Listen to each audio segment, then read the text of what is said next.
Wickedness is real. Oppression is real. But more real is our victory. For this is the victory that overcomes the world, even our faith. God has commissioned Bishop David Oyedepo to preach the word of faith, liberating men everywhere from all oppressions of the devil. Get set for an empowerment that will enable you to rule in the midst of your enemies and subdue them under your feet. Now, Bishop David Oyedepo.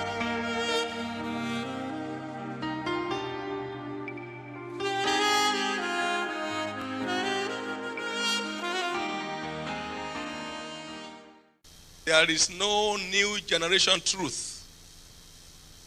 Truth is ageless. Truth is timeless. The demands for leadership yesterday remains the demands for leadership today and remains the demands for leadership forever. Discipline is a capital requirement in the school of leadership. And self-discipline is the only guarantee for the leadership in you to be made manifest and to emerge. As a matter of fact, the Bible said, now I say that the heir, as long as a child, differeth nothing from a servant. So only those who have put childish things away can truly manifest the leadership seed in them. You remember that in Galatians chapter 4, verse 1? Now I say that the heir, as long as he's a child, differeth nothing from a servant, though he be Lord of all. So as long as anyone decides to remain a child, Paul said, when I was a child, I think like a child. I operate like a child. He said, but now that I'm grown, I gave up childish things. So it is giving up of childish things that opens the door for you into your leadership destiny in Christ. And here, as long as a child, differeth nothing from a servant. Nothing. Even though there is a leadership seed in him, he carries a leadership destiny on his life, he still lives and dies as a slave. Because he's refused to give up on childish things. And indiscipline is one of the characteristics of childishness. Anytime a person misbehaves, in my place they said, Omodelonshe. That is, he's under the attack of childishness. He's plagued by childishness. So watch a highly disciplined child. That's a leading leader in the making. Leadership is in degrees. It's in grades. There are leaders, and among leaders, there are also leaders.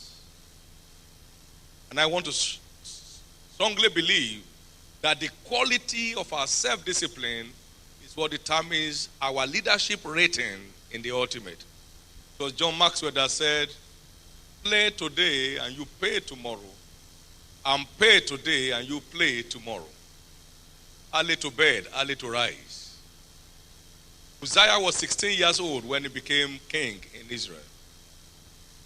General Gawan was not married when he became head of state of Nigeria. Never deceive yourself that you are still young. Every day is adding to your life. There's no one here who will be younger than he is today by tomorrow. Whether you like it or not, you are older by one day tomorrow than you are today. And for your information, you are older today by one day than you were yesterday. No one is getting younger, even if you shave your ear and have a skin cut. It does not reduce your age. John O'Dell became CEO of Dell Corporation at the age of 19. You are getting old. You can't stop playing childishness. In this part of the country, they say the child that will be called Ashamu will be Shamu Shamu from childhood. So you need, now you see, here you are in your thousands. You are in 1,000 different classes. Even though you are hearing the same message, each one belongs to his own class depending on what he does with what he hears. So we are all in one room and we belong to as many classes as there are persons here. Self-discipline begins with knowing why you came here and settling down for it in order to realize it. So you are not being chased come on, it's time for this program, you are right there because you are here to buy into everything that heaven has brought about. I never sat outside once in any meeting in my life. What will I be doing that will make me sit outside? That means you will get there before me first. I carried that comportment by the grace of God from the beginning. I wasn't privileged to be punished by anybody in secondary school. I wasn't. I had a courage that will not allow me to take steps that will require someone punishing me. For your information, I still have my classmates right here in our environment and in this church. It's not a story of we don't know what happened. A leader tomorrow is showing the symptoms today. It's not tomorrow. He said, train up a child. What you can't catch as a child, sorry, you may never catch till you die. Train up a child in the way that it should go. When it's grown old, it will not depart from it. That is whatever is not implanted on time. There is no guarantee for laying hold on it tomorrow. All the playboys of yesterday are still playmen today. Because it's too late. Learn it. There is nothing magical about leadership. It's all about accepting full responsibility. Winston Churchill said, responsibility is the price for greatness. And George Washington said, discipline is the soul of an army. It makes small numbers formidable. It procures success to the weak and esteem to all. These are all virtues that will help design the future that awaits you. It helps to design the future that awaits you. I have never been privileged to be called stupid by any man, because I won't say stupid things. I will watch what I say before it comes out of my mouth. Yeah, I wasn't born an adult. I was also born a child. In prophecy, they talk about Jesus as a man-child. Come and say man-child. Huh? There are those who are privileged to learn certain things on time that they outgrow their age and maturity. And if you can't do that in a church setting like this, I don't know where else you want to do it. We didn't have this kind of churches then. There is no substitute for discipline in the school of leadership. Prayer and fasting won't substitute for discipline. Nothing will. I saw in my Bible very early that we are priests and kings, and we shall reign on the earth. And from the time I saw it, I couldn't afford to wear bedroom slippers outside. In our own days, that was a normal way to go out. They said, a king mustn't appear like this. So I put on my sandals. Because I saw in my Bible that every child of God is a king and a priest and is out to reign on the earth. So I won't wear what a king will not wear. A king won't wear a shirt and throw the buttons open like a drunkard. Don't do it. They won't do it. When you check anybody who is not appearing kingly, tell him, this is not the way a king appears. A queen does not appear like this, I beg. That your alignment here will determine your attainment at the end. Don't just be there to listen to what is being taught. Be prepared to demonstrate your understanding of the teaching in the way you carry yourself. I'll be taking you on a series in my own part of this deal, which I've captioned Visionary Leadership. It's part 1 to 4. So we deal on part 1 tonight. Visionary Leadership, part 1 to 4. And tonight we'll be taking our time on looking at what is leadership. Because if you don't know where you are going, you won't know when you get there. Isn't it? If you don't know where you are going, you will not know when you get there. So it's very important for us to settle down properly. We're talking about the making of a leader. And so we need to know what is leadership. When you understand it, you will know whether you are actualizing it in the ultimate or not. And I'd like you to listen extremely intensely, because it will help to define the adventure of life for you. What is leadership? Leadership, as the name suggests, implies taking the lead, leading the way, setting the pace, and blazing the trail. Leadership is taking the lead, leading the way, setting the pace, and blazing the trail. You don't know where you are going. You'll never be able to tell when you get there. Taking the lead, leading the way, setting the pace, and blazing the trail. Very important for us to know that leadership is not in position or in possession, but it is in contribution. Leadership is not in what you get. It is in what you give. Leadership is not in what you have. It is in what you add. There's a general misconception here that defines leadership in terms of followership or in terms of people. That is erroneous. Leadership is not about people. Leading a people is about leading a cause. Moses discovered a cause. He committed himself to it, and he became a leader. He was restless about the suffering of God's people in Egypt. His passion was burning within him to see them set free. And the leadership in him came alive. Nehemiah could not stand the devastation of the remainder of the captives in Jerusalem. The leadership grace came on him. Gideon was upset about the harassment of the Midianites. And when God came to him saying, "O mighty man of valor," he said, "Where is the might? Where are the miracles that our fathers told us?" It was all about a cause, not about people. All about a cause and not about people. So today we have leading entrepreneurs,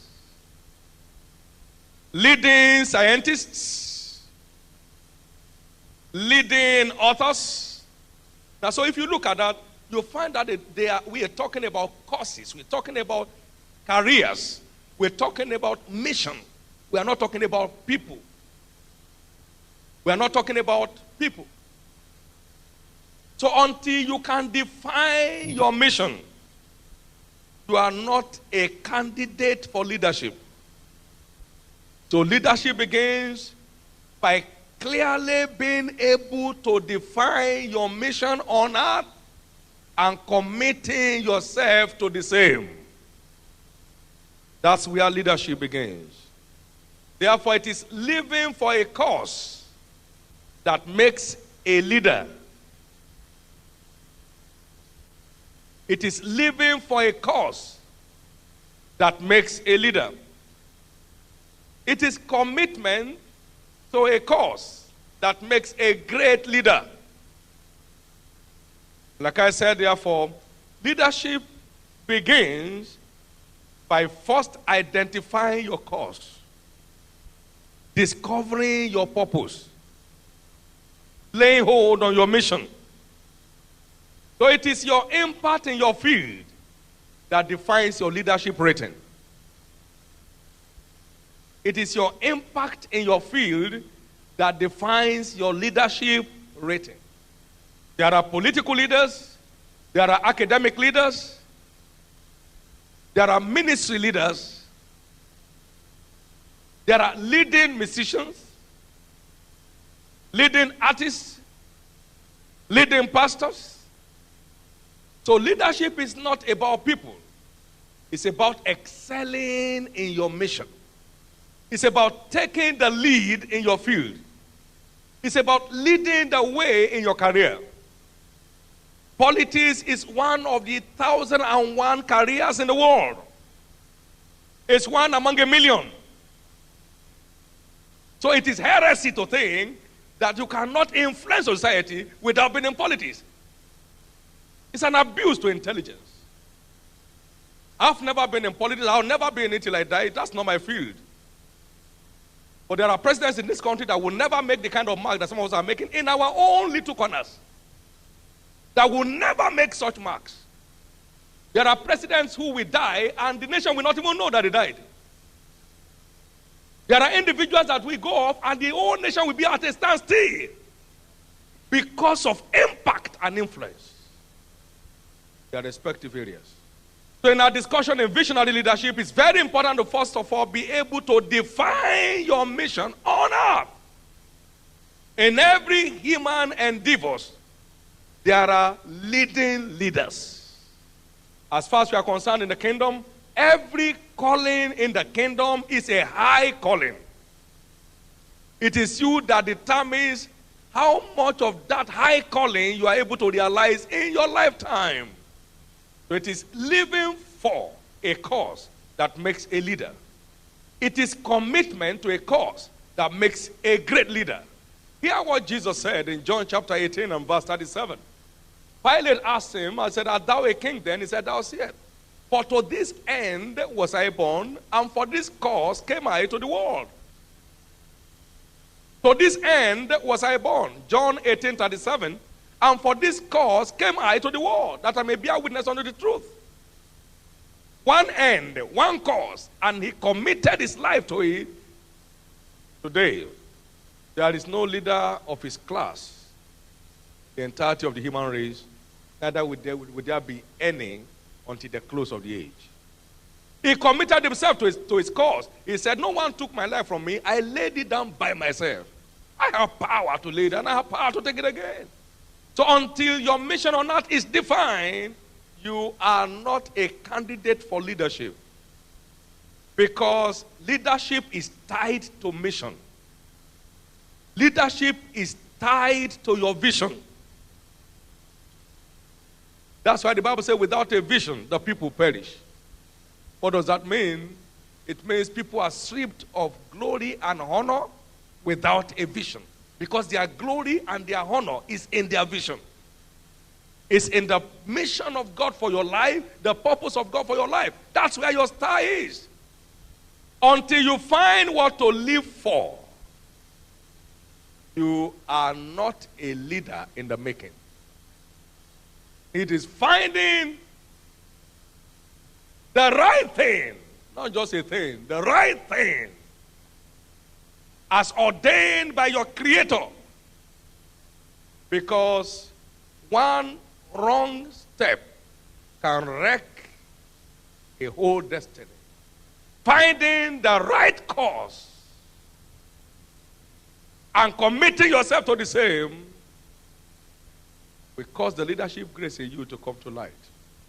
By the time the leg is trying to do the work of the hand, you will see how ignoble it becomes.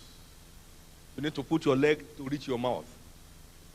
Even though the legs appear stronger than the hand, it cannot effectively perform the function of the hand. So each one of us belongs somewhere, and until that somewhere is discovered, life remains a struggle.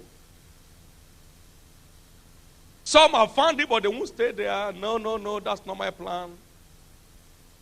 Okay. Use your leg as your hand, as your plan, and see how noble, how honorable that is. Before I formed in the womb, I knew thee. I ordained thee, and I separated thee to be a prophet unto me. Jeremiah chapter 1 verse 5. It is he that has made us and not we ourselves. No product determines its purpose in the market. It is the manufacturer that does. So we must get back to source to discover where we belong in his master plan and settle there. And settle with his plan. And settle with his plan. This is very crucial. This is very vital. And settle with his plan. Ministry was not my plan for myself. It is his plan uncovered. It's his plan discovered. But this is not comparable to what my plan will have delivered. Before I formed in the womb, I knew thee. Until Paul discovered where he belongs, it was a nuisance. Later on he said, God who separated me from my mother's womb. He discovered it very lately. Only God rescued him. He was a vagabond. Until the plan of God was delivered to him, he was a nuisance. He was a problem to society. Somebody who was ordained to be a solution to multitudes. That plan came true. On this mountain, before you are out of here, the plan of God regarding your very life will be delivered in the clearest form. Let me help you to see this clearly as we go on. There is a leadership seed in you. At creation, this is what God said about man. Let us make man in our image, after our own likeness, and let them have dominion. Let them take the lead. Let them lead the way. Let them set the pace. Let them be leaders. So Genesis 1:26, man was created with a leadership seed in him. There's a leadership seed in you. You are created with a leadership seed in you. When man sinned and man died, that seed also died. Immediately he became a subject to the animals that he once ruled over. He lost his leadership position at sin. When sin came, his spirit man died, and the virtue of leadership in him died along with it. He named all the animals. Now he started running away from them. And when Jesus came to redeem us, he said, I am redeeming you from servitude into which sin sold you into. I'm bringing you back into royalty where you originally belong. So he came to restore the leadership seed back to us. Revelation 5 verse 10. He has redeemed us unto our God out of every nation. Come and say every nation. Every kindred and every people. As priests and kings, so we can reign on the earth. So at redemption, the leadership seed in us that was destroyed by sin came back to life. And now we have been redeemed from slavery. We have been redeemed from servitude. Now we are a peculiar people, a royal priesthood and holy nation. Set apart to show for the praise of him who has brought us out of darkness into his marvelous light. That is what redemption did. It is bringing back the glory that was lost to sin. So there is a leadership seed in you. Let's look at the scriptural basis for this. Listen to this. The Lord said to Abraham, get thee out of thy kindred, from thy nation, into a land that I will show you, and I will make of thee a great nation, and I will bless you, and thou shalt be a blessing. And in thy seed shall all the families of the earth be blessed. So every seed of Abraham is ordained by God to be a blessing. He will be the one giving to others, showing others the way to go, helping others to realize their destiny. He will be leading others. Genesis 12, 1-3. Genesis 22, verse 17 and 18. And in thy seed shall all the families of the earth be blessed. So every seed of Abraham carries a leadership seed in himself. And the Bible said, we brethren as Isaac, we are children of promise. Galatians 4:28. So every child of God has his root in Abraham, which qualifies him to enjoy the leadership grace. Also, like I said, in redemption, we have our root. Revelation chapter 5 verse 10, we are being redeemed unto our God as priests and kings, and we shall reign on the earth. Remember, Jesus said, as my Father has sent me, even so send I you. He was a solution provider. He was a problem solver. Everybody resorted to him because he had the answer to every question. He said, as my Father has sent me, even so send I you. So you are sent as solution providers, problem solvers to your world. Remember, in redemption, we are told we are the salt of the earth. We are the light of the world. A city set on a hill that cannot be hid. Matthew 5, 13 to 15. That portrays you and me as pace setters, pathfinders, trailblazers. So in the Abrahamic covenant, you have your leadership seed. In redemption, you have your leadership seed. And then, of course, in the prophetic, Bible says, in the last days it shall come to pass that the mountain of the house of the Lord shall be established on top of the mountains, and all nations shall flow into it. In Zechariah chapter 8, he said, he said, 10 men shall hold to the skirt of it as a Jew and say, we will go with you. Come and say leadership. So prophetically, the end time church is a leading church. Come and say leading church. That means it's a church made up of leaders. That means every member of the last days church is a leader prophetically. God has ordained you to be a leader prophetically. So wherever you are found, you are ordained to be a leader in that field. So I know I have here tonight leading career men and women. We have here tonight leading industrialists. We have here tonight leading scientists. We have here tonight leading inventors. We have here tonight leading financiers. We have here tonight leading ministers of the gospel.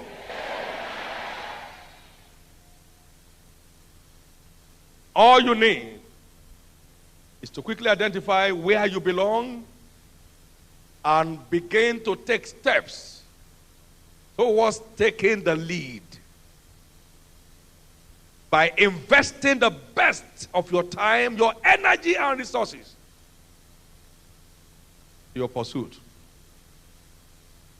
That is what it takes.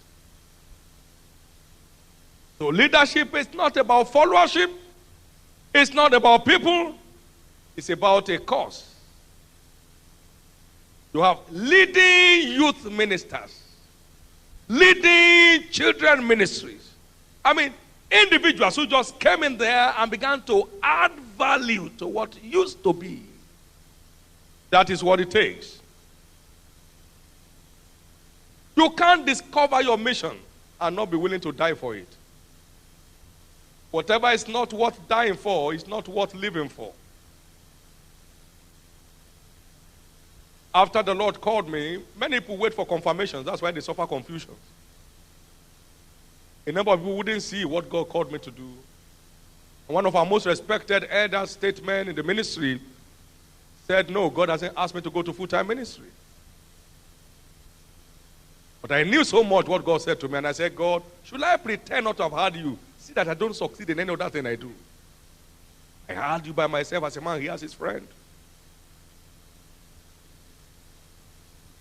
You can't discover God's plan for yourself by yourself and not be willing to die for it. Whatever is not worth dying for is not worth living for.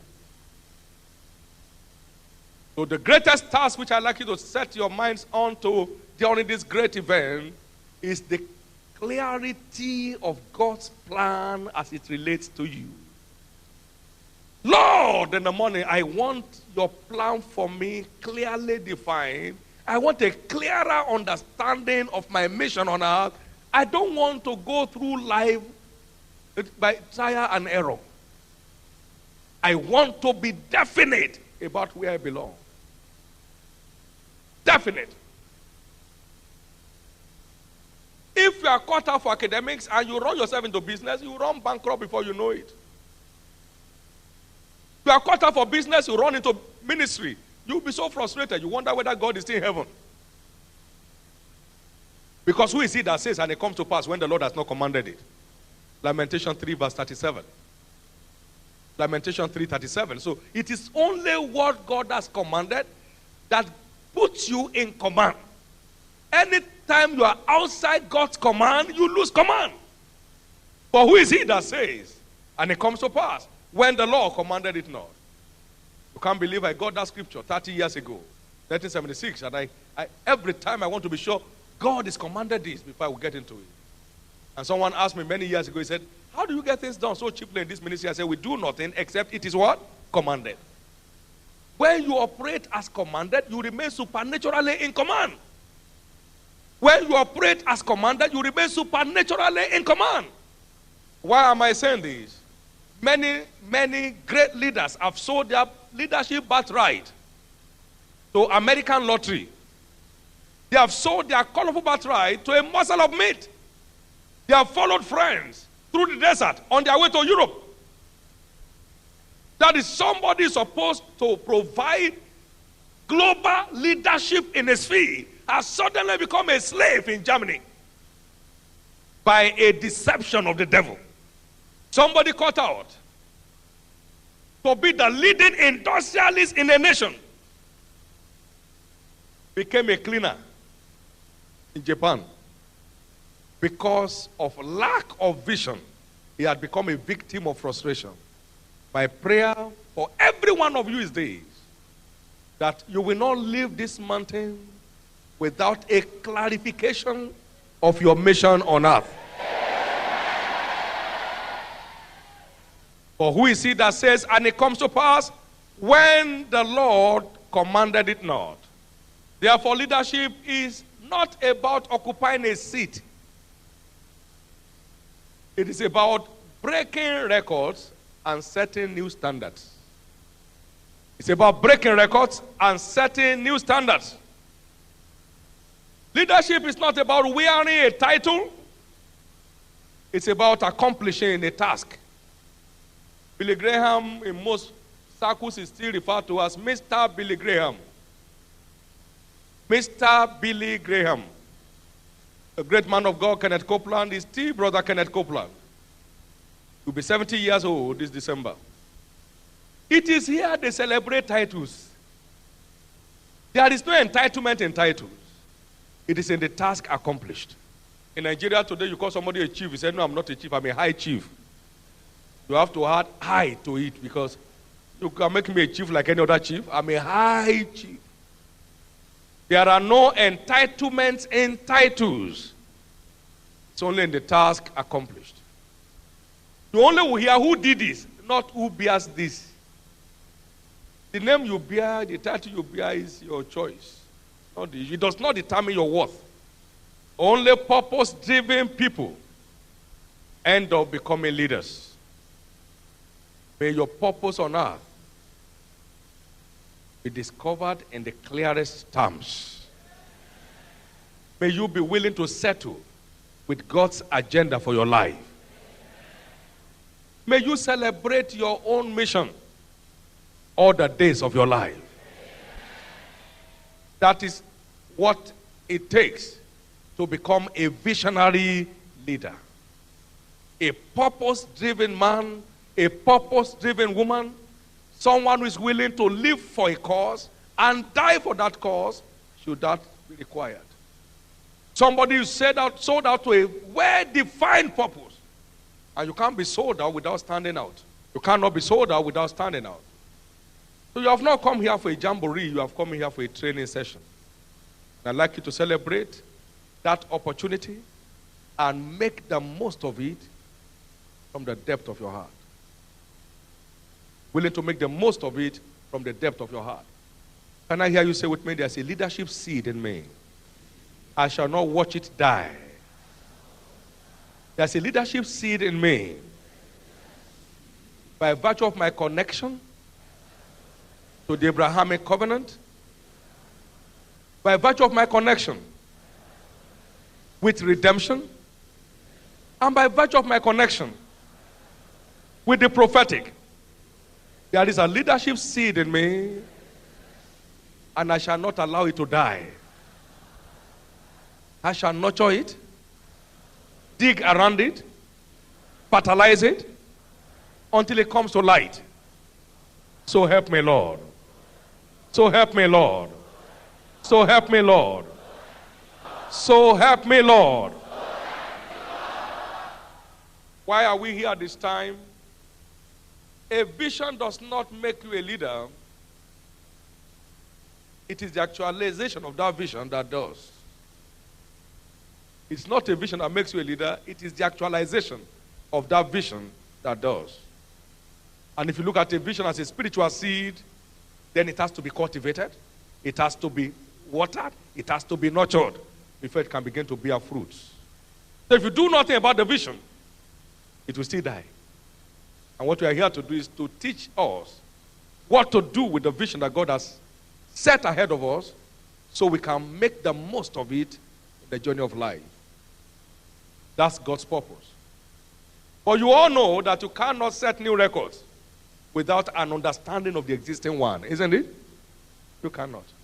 You cannot set new records without an understanding of the existing one. You cannot set new standards without knowing what the present standards are like. So that means your vision will require lots of manuals of information before it can be actualized. Lots of it. And I see this mountain as a mountain of supernatural insight, divine informations that will help put adequate fertilizer on your vision. So you are not just only getting where you are going, you are able to cultivate effectively for maximum yield. That is God's purpose. Amen? That is God's purpose. Somebody said, if we are all leaders, who then shall be led? Those who did not succeed to become leaders. Life is a race. In a race, everybody runs, but one receives the prize. So run that he may obtain. So run that he may obtain. Not so play. So run that he may obtain. So run that he may obtain. So many are celebrating their visions and sleeping with it. They don't sleep with vision, they run with it. The vision you sleep with will die under your cover cloth. They run with it. They don't sleep with vision, they run with it. They don't sleep with vision, they run with it. As a seed of Abraham, you have a responsibility to run with the vision that God has committed into your hand.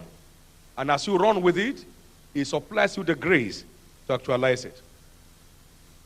That is what it takes. As we close tonight in welcoming you, I'd like you to know that the vision that God is giving you is unveiled. Your leadership position is unveiled by vision. Vision is what opens the way to it. Vision is the gateway to your leadership destiny. Now, that leadership destiny is driven by passion. Come on, say driven by passion.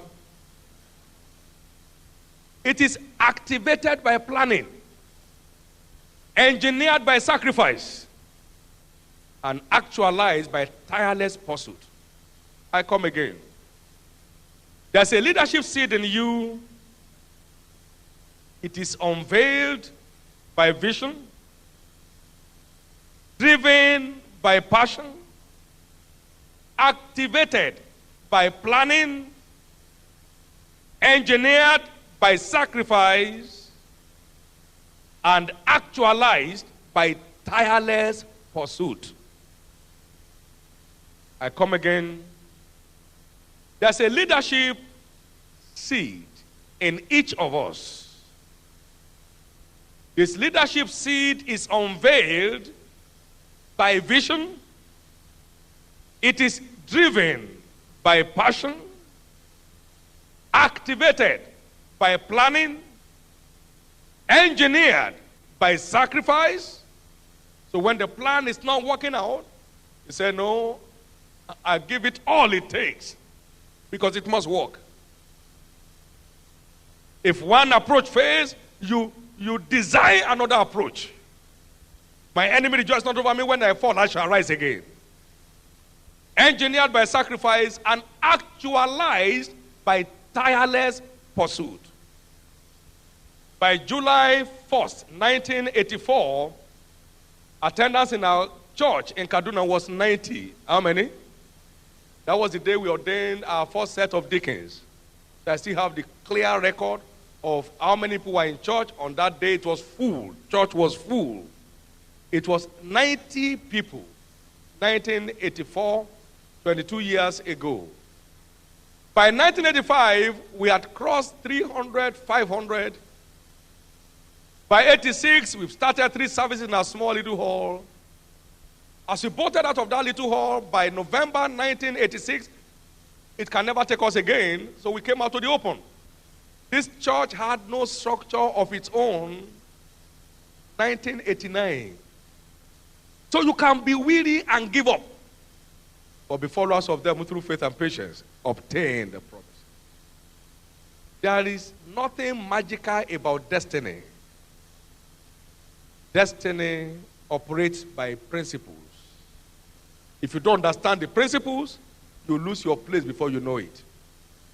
So it's not enough to have a vision. You must generate enough passion to drive it. You must engage enough planning to keep it activated. You must go the extra mile to overcome whatever looks like challenges on the way. And you must refuse to give up in your pursuit until the ultimate is accomplished. Those are all the things they will be teaching you in the workshops and in everything all through this meeting. I do believe that someone is here ready for a flight after this event. If that is you, let me hear your loudest amen.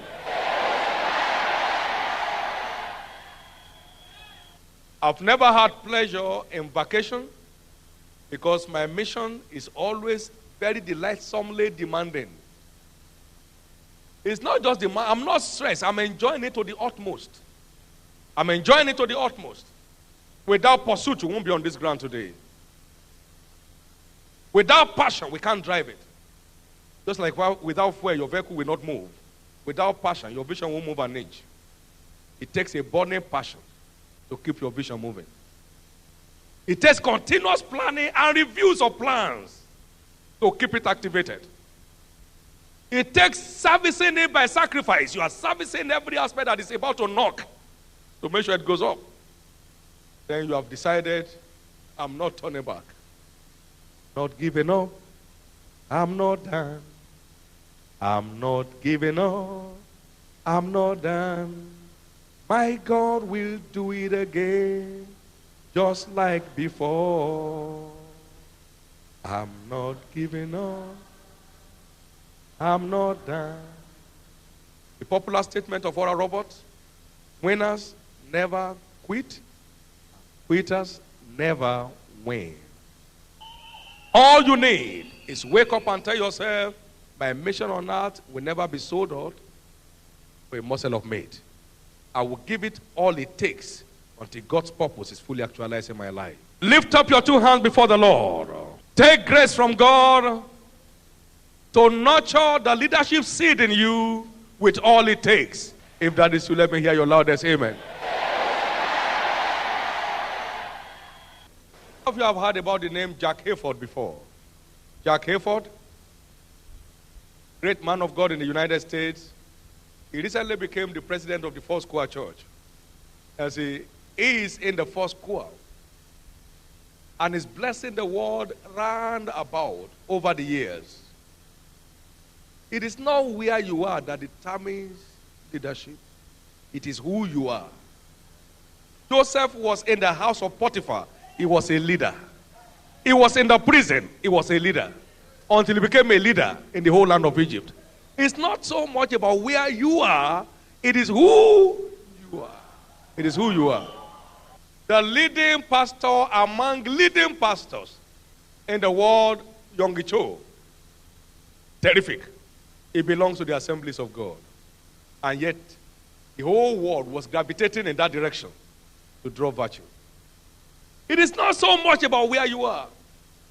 An academic in a university is not the university that determines his rating. It's his practical input that determines his rating. How has your church become a leading church in the world? Today, in terms of single congregations, we are in the first 5 in the world. The first 5. How? It is not where you are. This is supposed to be Africa, where nothing is expected to work. Why is everything working? Because vision is kept alive. Please hear this. Don't be deceived by where others are. Just locate where you ought to be and abide there. Don't be deceived by where others have decided to go. Locate where you belong and abide there. Don't be carried away from your feet by your friend who is in business. You don't suffer bankruptcy in your early life. Suffer a wreckage at the end. Your opinion notwithstanding, this leg cannot do the work of this hand. If you shift from what you are ordained to do, you have signed in for struggles. And struggles without end. Lord, reveal your plan to me on this mountain. Correct me where I've been wrong. Lord, put me right. Lift up your voice and pray that prayer. Put me right on this mountain. There is an emergence of a new generation of leaders from here.